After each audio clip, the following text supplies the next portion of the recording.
I've been playing VR games for over 8 years, and over that time, I've played a lot of VR games. So when someone asks me what my favorite VR game is, it can be kinda hard to choose. But I've finally sat down and put together a list of my all-time favorite VR games. So whether you're brand new to VR or you've been playing for years, hopefully there are a few games in this list that pique your interest. And obviously, this is my list. Yours might be different.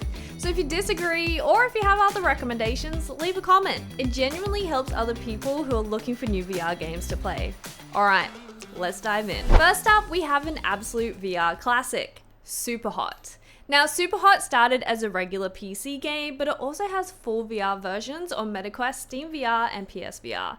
And honestly, playing this game feels like it was made for VR. I genuinely couldn't imagine playing it not in VR. It just works so well. And the core concept of the game is that time only moves when you move. You're placed into these small combat scenarios with enemies start shooting, throwing punches, or launching objects at you, and you physically have to duck and lean and step away to avoid them. But the faster you move, the faster they move. So you have to be really tactical about your movement, but it also makes it really physical, which leads to these really cool, almost Matrix-like moments where you're slowly dodging bullets, grabbing weapons midair, and planning movements in real time. But what makes SUPERHOT really special is how minimal it is. There's no UI clutter, and everything is white, black, and red. And there aren't many instructions either, so you kind of have to figure out how to solve each level on your own. For me, SUPERHOT in VR is a must play, especially for people new to VR or who struggle with motion sickness because you're always in control of the movement. Next up, we have Job Simulator, and this one is a really important game in VR history, and it's one that a lot of people, myself included, probably played very early on when they first got a headset. The basic concept is pretty simple. You're placed into exaggerated versions of everyday jobs like an office worker, shop clerk, mechanic, or gourmet chef, but it's all set in a future where robots have taken over the world and humans working jobs is basically a novelty. So the robots are showing you what working a job used to be like, in the most over-the-top way possible. Each job is made up of small tasks like making coffee, scanning items, or fixing engines, or preparing food, but the game doesn't really care how you do those tasks. If it asks you to make a sandwich, you can do it properly, or you can throw random objects together, set it on fire, and see what happens. And that's kind of the point. The game is built entirely around physical interaction. There's no pressure in the game, no real fail state, and no punishment for doing things wrong. It's basically a sandbox that teaches you how VR works, without ever feeling like a tutorial. For a huge number of people, this was their first proper VR experience, and that's why Job Simulator was such a big deal. And if you like Job Simulator, there's also Vacation Simulator, and their new free multiplayer game, Dimensional Double Shift. And the creator of Job Simulator just announced a new game called Stellar Cafe, which uses AI models for NPC interactions. It's a pretty interesting game, so it might be worth checking out. Right, next up, we have I Expect You to Die, which is a VR puzzle spy series inspired by classic James Bond style scenarios. They're also the sponsor of today's video, but I was going to include them in this video anyway because this is genuinely a great game. In I Expect You to Die, you play as a secret agent who gets trapped in deadly situations with things like locked vehicles, sealed rooms, or elaborate traps designed to kill you. Each level is basically a puzzle box. You're stuck in one place, surrounded by objects, tools, and clues, and you need to figure out how to survive. The game is all about observation and problem solving, with a lot of humor mixed in. You're physically reaching out, twisting knobs, pulling levers, cutting wires, and experimenting with different solutions. If something goes wrong, you die. But you reset and you try again, and hopefully a little bit smarter each time. But what makes it work so well in VR is how tactile everything feels. You're not clicking through menus, you're actually touching things and handling the solution. And I have to say, this game has the best intro I've ever played. No backing down, no giving up, no more accepting just good enough. I have a world to make, unbreakable rules to break. I'll build a castle, I'm the queen. You're just a cog in my machine. It's literally like a James Bond movie intro, and I absolutely love it. I've been recommending this game to people for years, but now it's a great time to jump in because they recently released the I Expect You to Die Phoenix Rising Trilogy, which is a bundle of all 3 games. And I've only ever played 1 and 2, so this was a great opportunity for me to jump in and check out the 3rd one, and I had a blast playing it. The trilogy is available on MetaQuest and Steam, and it's really good value depending on your region. So if you haven't checked it out yet, now's the perfect time. Next up, we have Blade and Sorcery. This is a physics-based melee combat sandbox set in a medieval fantasy world. And the game is structured around arena-style combat where you fight waves of enemies using sword, axes, maces, shields, bows, and magic. Blade and Sorcery was never really about story or progression, even though it does have a story now, but it's all about feel. What made this game stand out was how satisfying the physical combat felt. And because VR is so physical, you really had to think about the distance and how to manage your stamina, and you had to position your body in like the real space. And yes, it's very gory, which I think is part of the appeal. But what really made this game next level was the modding. Blade and Sorcery became one of the most heavily modded VR games ever made. Players added new weapons, enemies, spells, maps, and even full gameplay overhauls. Like, it's insane the amount of mods you can get for this thing. To the point where you can fight Darth Vader with a lightsaber if you want. It also supports full body tracking, VR treadmills, and haptic vests. And for a lot of people, Blade and Sorcery became less of a game and more of a VR combat sandbox. And it's just really fun, all the ridiculous ways you can take out your enemies. Now the SteamVR and Quest versions are slightly different, but essentially the same concept. And this is a must-play VR game if you're a fan of combat physics gameplay. Now this one fits really nicely alongside Blade and Sorcery, and that's Hellsplit Arena.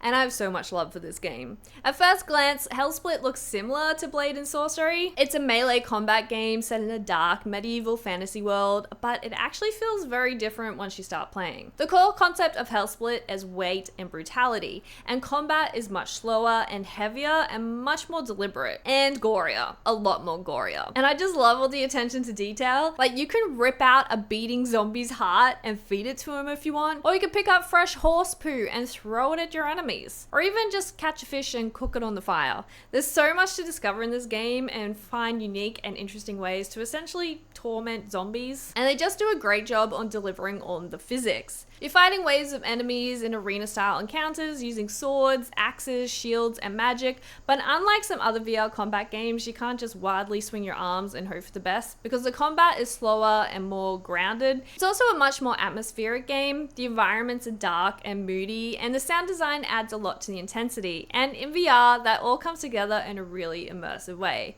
Now, I've only played the SteamVR version, which lets you get the most out of the physics. There is a Quest version, which I haven't played, and I don't think it's as good, so I'm highly recommending the SteamVR version, but let me know in the comments if the Quest one's worth it. But I absolutely love this game, and to be honest, I think I prefer it more than Blade and Sorcery. Alright, next up, and you knew this was coming, is Beat Saber.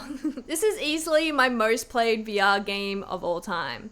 The concept is pretty simple. Blocks fly towards you in time with the music, and you use 2 glowing sabers to slice them in time to the music. And the colors tell you which hand to use, and the arrows tell you which direction to swing. At lower difficulties, it's pretty accessible and rhythmic, but at higher difficulties, it becomes very physically demanding and very technical. Beat Saber is also one of the few VR games that's really easy to get addicted to, speaking from experience. And I wouldn't be here today if it wasn't for this VR game. I won't talk about it too much because I feel like you already know all about Beat Saber, but this is absolutely my all-time favorite VR game, and I think everyone should play it. Next up is Phasmophobia.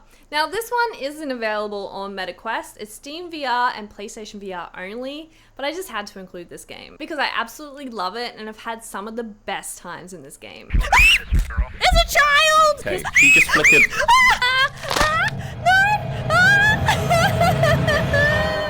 Phasmophobia is a cooperative ghost hunting game, and you and your team investigate haunted locations like houses, schools, and asylums using tools like EMF readers, spirit boxes, thermometers, and cameras to identify what kind of ghost you're dealing with. The twist is that the ghosts can hear you, and in VR, that changes everything. Your voice matters, your reaction matters, and panic matters. And VR massively amplifies the fear of standing alone in a dark room, listening to footsteps, and knowing something could be physically behind you. It's not built around jump scares, even though they're in there.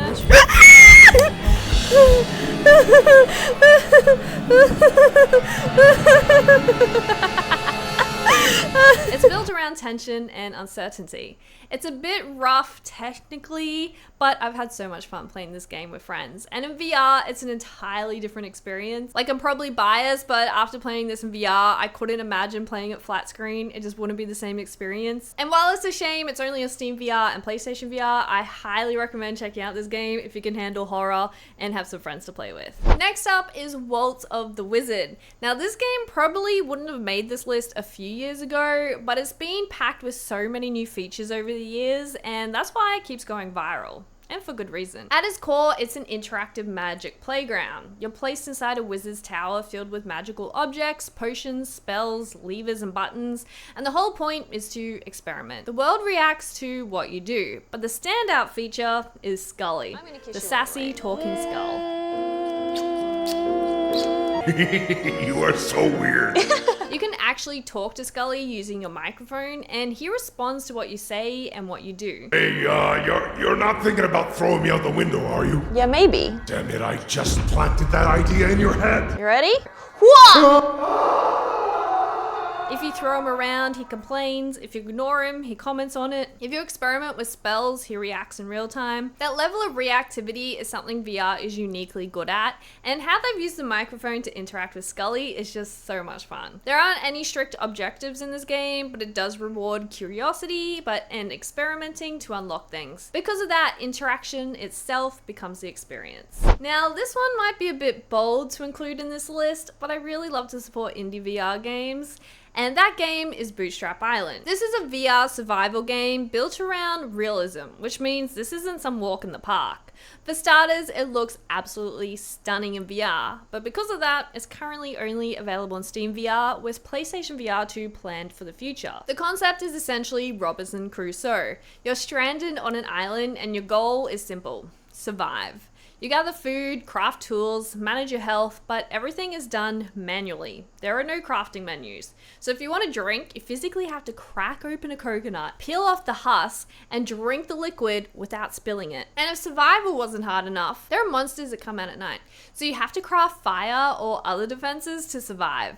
And I played this game a bit and I still get absolutely terrified when this happens. Because everything is so realistic in this game, mistakes happen, and that's part of the challenge. If I had to spend an entire day in VR, this is honestly the game I'd choose. It's very challenging and it's a roguelike, so every time you die you can restart with a bit more knowledge, and it's still in early access, but the immersion and visuals make it one of the most promising VR survival games out there. Before I get comments, I personally do prefer this over Green Hell VR. I'm really excited for the future of this game and really hope it succeeds because it just really delivers in VR. Next up, we have another classic, which is Vader Immortal. Fighting Darth Vader with a lightsaber is basically every VR fan's dream. Vader Immortal is a cinematic VR experience set in the Star Wars universe, split into episodic chapters.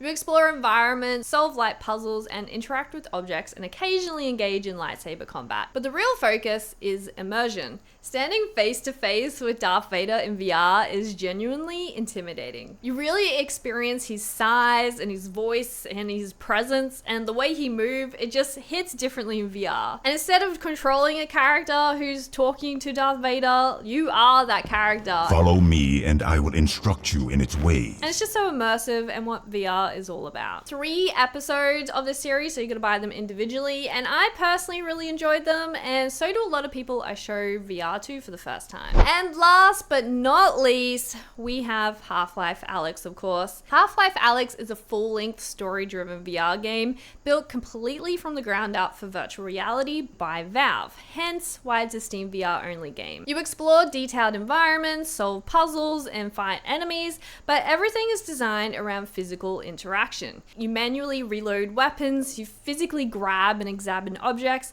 but one of the smartest mechanics in this game is the gravity gloves, which lets you pull items towards you and catch them midair, keeping the pacing smooth and comfortable. Combat is slower and more tactical in this game than traditional shooters, and the level design naturally guides you without relying on waypoints, and it focuses a lot more around story. But what really sets Alyx apart is the polish. Every interaction feels intentional and high quality. And this game, in my opinion, is the truest AAA game we have in VR, which sadly is still yet to be topped. Even years later, it's still the benchmark for VR games, and the one people judge everything else against. If you have access to SteamVR, this game is an absolute must play because it is iconic. So that wraps up my top 10 VR games of all time. There are plenty more I could add, but we'd be here all day. Let me know what your favorites are in the comment, and if you are thinking of picking up any of these VR games, you can use my affiliate link down below, or code NAZY at checkout, which will get you a bit of a discount on the game. And thanks for watching, and I'll see you in my next video.